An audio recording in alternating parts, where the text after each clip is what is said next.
Video में पढ़ेंगे हम लोग आओ मिलकर बचाएं कविता का एमसीक्यू। इसके पहले मैंने बहुत सारी कविताएं आपको दे दी जो आपके कोर्स में थी। सबका एमसीक्यू भी बताया, आपको व्याख्या भी दी। आपने चैनल को सब्सक्राइब कर रखा होगा और शेयर और लाइक भी आप कर रहे होंगे। तो देखिए इसका पहला प्रश्न,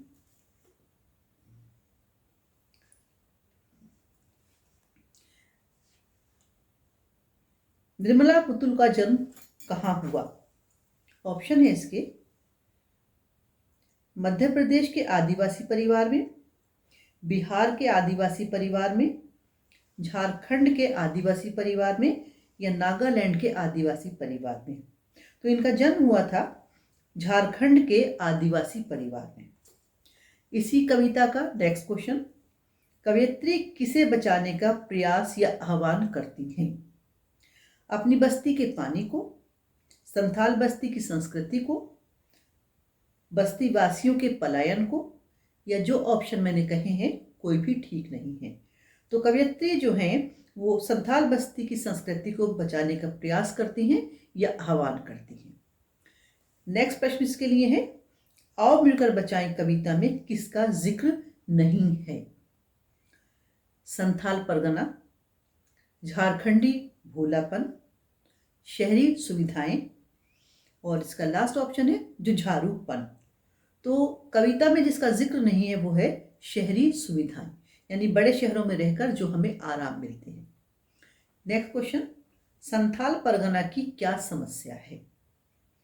यहाँ की भौतिक संपदा का शोषण किया जा रहा है, बदले में लोगों को कुछ नहीं मिलता, संथाल की संस्कृति नष्ट होती जा रही है। उपरोक्त सभी ठीक है या कोई एक ठीक है? तो इसका उत्तर है उपरोक्त सभी ठीक है। नेक्स्ट इसका क्वेश्चन, संथाली बस्तियों को किससे खतरा है? शहरी जीवन से, शहरी अपसंस्कृति से, आधुनिक शिक्षा से या आतंकवाद से? तो संथाली बस्तियों को जिससे खतरा है वो है शहरी अपसंस्कृति। नेक्स्ट क्वेश्चन है, कवयित्री भाषा में क्या चाहती है? बिहारीपन, झारखंडीपन, पहाड़ीपन, मराठीपन? तो वो झारखंडीपन जो उनकी भाषा का है, यानी कि जो उनकी ओरिजिनल भाषा का स्टाइल है, वो उसे हटाना नहीं चाहती, उससे बाहर नहीं निकलना चाहती। वो चाहती है कि जो जैसा है, जो जिसका अपना है या जो जिसका असली रूप है वो रहना चाहिए। तो झारखंड के लोगों के भाषा में अगर झारखंडीपन है तो वो रहना ही चाहिए।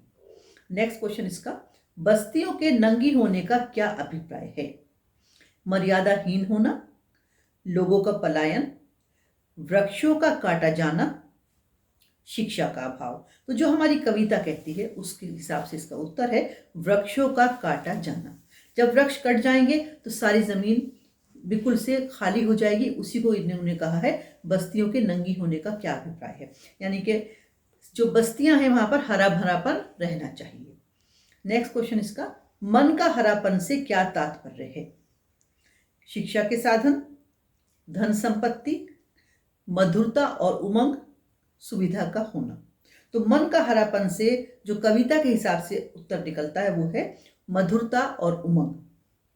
नेक्स्ट इसका प्रश्न है, प्रदेश के लोगों की दिनचर्या कैसी हो गई है?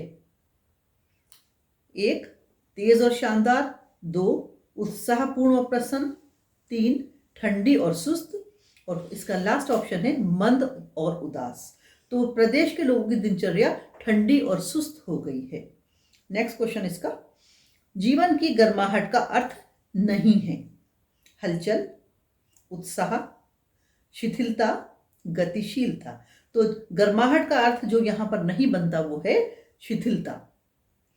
झारखंडी लोगों की विशेषता नहीं है, भोलापन, वो सब भोले होते हैं, चापलूसी, जुझारूपन, अक्कड़पन?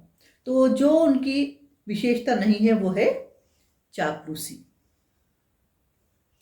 आदिवासियों के मुख्य औजार कौन से हैं? ये इसका नेक्स्ट क्वेश्चन है। धनुष, तीर, कुल्हाड़ी या सभी? तो ये जो सभी हैं वो आदिवासियों के औजार हैं। भीतर की आग, ये लाइन आपकी कविता में आई है, का क्या आशय है? कार्य करने का उत्साह, अंदर आग लगना, जोश का मिट जाना, उदासी और सुस्ती। तो जो भीतर की आग का अर्थ है वो है कार्य करने का उत्साह। इस काव्यांश यानी कि जो ये कविता है इसमें किस प्रदेश की संस्कृति का चित्रण हुआ है? तो देखिए, तेलंगाना, झारखंड, उत्तराखंड, राजस्थान। तो झारखंड है इसका सही उत्तर। इस जो काव्यांश यानी कि जो हमारी ये कविता है इसमें झारखंड का चित्रण किया गया है या वर्णन किया गया है। कवयित्री एकांत क्यों चाहती है?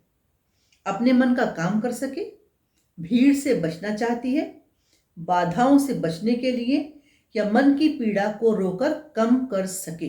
तो जो आपकी कविता कहती है, जो कविता में लाइन आई है उसके हिसाब से कवयित्री इसलिए एकांत चाहती है कि वो रोकर मन की पीड़ा को कम कर सके।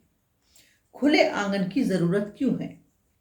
नाचने और प्रसन्न होने के लिए, सोने और आराम करने के लिए, बैठने और काम करने के लिए, या वाहन खड़े करने के लिए। तो नाचने और प्रसन्न होने के लिए खुले आंगन की जरूरत है, ऐसा कहते हैं निर्मला पुतुल। हरि हरि में कौन सा अलंकार है? उपमा, रूपक, पुनरुक्ति प्रकाश या मानवीकरण। तो हरि हरि में पुनरुक्ति प्रकाश अलंकार बनता है। पहाड़ों की शांति किसके लिए चाहिए? फसल के लिए, बच्चों के लिए, पशुओं के लिए, बूढ़ों के लिए। तो इसका उत्तर है बूढ़ों के लिए पहाड़ों की शांति चाहिए। कवयित्री का स्वर कैसा है? आशावादी है, निराशावादी है, भाग्यवादी है या संतुलित है? तो कवयित्री का स्वर जो है वो है आशावादी। आओ मिलकर बचाएं कविता की रचनाकार हैं ममता कालिया, निर्मला पुतुल, मन्नू भंडारी, शीला अग्रवाल। तो इसकी जो रचनाकार है यानी कि इसकी जो कवयित्री है वो है निर्मला पुतुल। आइए अब इस कविता का काव्य सौंदर्य भी मैं आपको बताती हूँ। तो इसमें आपको कवि और कविता का नाम आना चाहिए। तो ठीक है, कविता हमारी है आओ मिलकर बचाएं और कवयित्री हमारी है इसकी या रचनाकार है इसकी हमारी निर्मला पुतुल। इसकी भाषा सबसे पहले देखते हैं।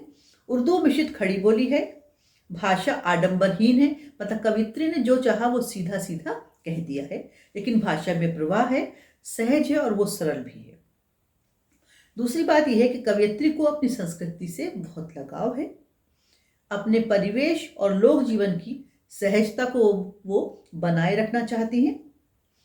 जीवन के प्रति उनका सकारात्मक दृष्टिकोण भी सामने आता है। अगर हम छंद की बात करें तो इसमें ये मुक्त छंद है और अतुकांत कविता है। अलंकार को देखें तो हरि हरि में पुनरुक्ति प्रकाश अलंकार है। और खास बात यह है कि कवित्री के अनुसार शहरी आबोहवा अपसंस्कृति का प्रतीक है। मन का हरापन से तात्पर्य मन की मधुरता, सरसता, उमंग से है। तो बच्चों ये हो गए आपके इस कविता के MCQ यानी वस्तुपरक, और साथ साथ मैंने इसका काव्य सौंदर्य आपको बताया। काव्य सौंदर्य का लिखित रूप भी आपको इसमें मिल जाएगा। कविता की व्याख्या भी ध्यान से पढ़िएगा, लाइक शेयर जरूर करिएगा।